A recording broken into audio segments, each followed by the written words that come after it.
Hello and welcome to the Changemaking Insights series. I'm Anam Vakar, a teacher with over 5 years of experience in UAE. Today, we'll explore the differences between Ali's changemaking model and the community service model. Please allow me to provide you with a glimpse into Mr. Ali's background. He is the founder of Yes Network Pakistan, an esteemed Ashoka Fellow, and a distinguished Soviet scholar. With his extensive experience and innovative approach, Mr. Ali has crafted a unique, straightforward, and an effective method to turn young people into changemakers, achieving remarkable success. Mr. Ali, we would be honored if you could share your insights on the distinctions between your change-making model and the community service model. Thank you very much, Anna. I'm very glad you have asked this question. Before I talk about the differences between my change-making model and the traditional community service model, I would like to emphasize here that both the models offer great benefits and their strengths can be complementary in driving positive change in the society. Both models aim at creating positive impact on society. Both models aim at meeting the unmet service needs of the society, and both models adopt a service-oriented approach. So now let me share with you the differences between my change-making model and the traditional community service model. I think the biggest difference is that my change-making model takes an enterprise approach. It encourages young people to produce a product or service in the shortest period of time. You see, we offer a short-term enterprise engagement to young people. It is often in between 2 to 4 weeks. In that period, young people have to identify the need from their immediate environment and then produce a product or service to meet that need. So we encourage young people to take complete responsibility from product conceptualization to product commercialization. And it has to be done in the shortest period of time. When you take a look at the traditional community service model, it basically facilitates young people in terms of getting volunteer experiences. It encourages young people to spot an existing initiative. It may not involve young people in the production or in the creation of products and services. It may not involve young people in the commercialization of the products and services.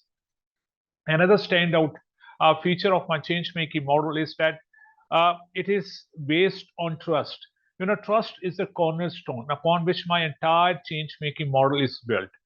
You see, we inspire trust in young people through the provision of trust-based investment. We provide trust-based investment. It's a very small amount, in between $10 to $50, given to young people in the form of a team of not less than 3 or more than 5 members, on the premise that if there is any loss while producing a product or service, we will not ask them to pay back. And if there is any profit, they can donate a certain portion of the profit to the implementing organization for the expansion of the program. And this approach has really inspired many young people who were previously discarded by the society to contribute in the development of the society. So this is really a unique feature of my change making model. And when you take a look at the traditional community service model, it primarily relies on those people who have a lot of knowledge and skills, and they're often well-structured programs which are led by external organizations.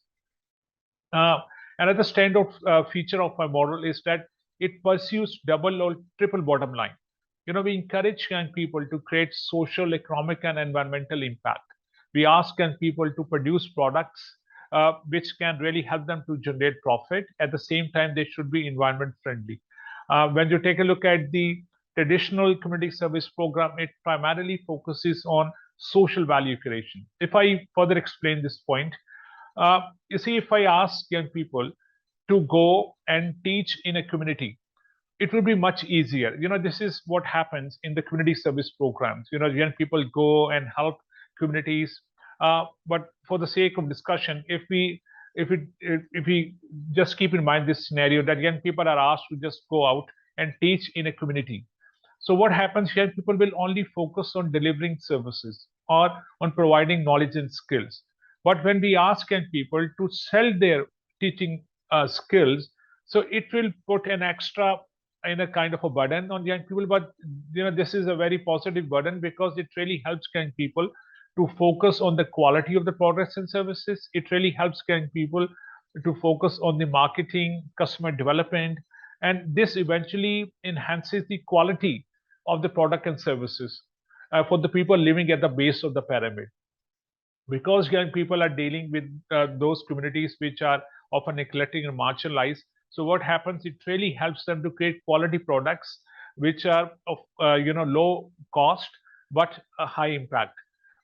Another standout feature of my change making model that you see, it provides complete freedom and ownership to young people to decide which products or services they want to create.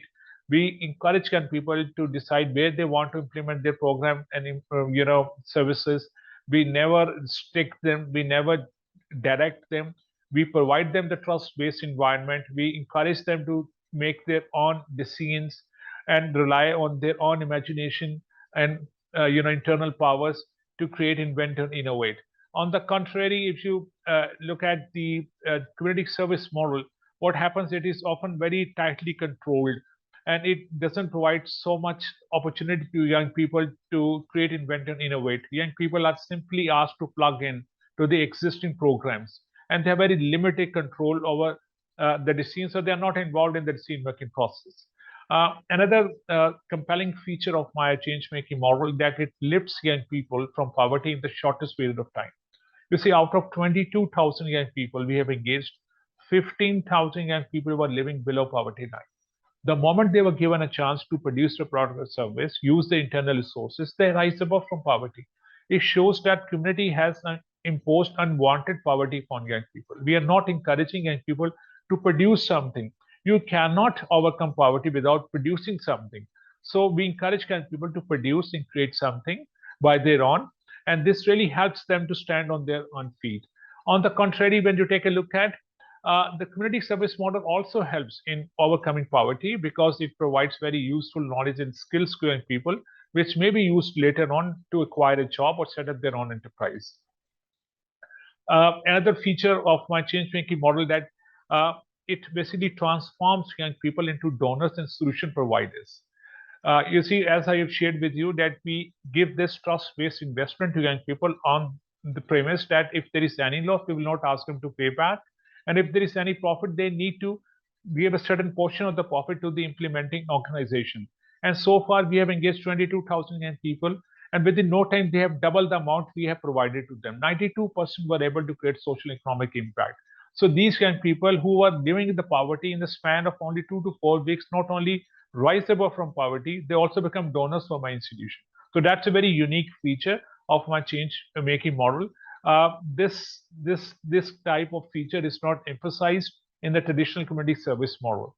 Lastly, I would say, you see, if you take a look at the scope of the products and services created by young people under change making model, it has very large scope in comparison to the community service model, because when you go and deliver services in a particular community, your focus is on that community only. But when you create a product service, what happens? This product service can be used and adopted, or can be demanded by people living outside the communities. And this happens in many cases. We have seen that not only within the country, outside the country, many people have approached young people to get their products and services. So, in short, I would say that community service model offers definitely many benefits. It meets the immediate needs of the society. It provides direct services. It helps young people to develop a charity and philanthropist mindset. But in my opinion, I'm not getting biased, to be honest. But in my opinion, change making model is very comprehensive because it offers multiple returns to the society. Most importantly, it helps young people to rise above from poverty. It helps society to meet the unmet service needs. It helps young people to rely more on their internal resources than on external resources. It helps young people to try out and experiment new ideas and overcome their fear of failure and learn important lessons from their success and failures. And it also can people, from conceptualization to commercialization. This is very important because young people often stay away from production, So we encourage young people to get involved in it because this is how they can attract success. So in the end, I would say that change making model really aligns seamlessly with the aspirations of young people. You see, it caters to their desire to become self-independent, to have freedom, to explore and to invent and innovate and become self-reliant. It provides them a platform to use their newly found physical and mental strength for their personal and societal transformation. Thank you so much. Thank you, Mr. Ali, for sharing your invaluable insights and illuminating how your change making model facilitates in so many ways. Your innovative approach provides a solid foundation and effectively addresses numerous gaps in the community service model. I'm Anambakar signing off. I look forward to another exciting session with Mr. Ali in the Change Making Insight series. Until then, stay inspired and committed to positive change.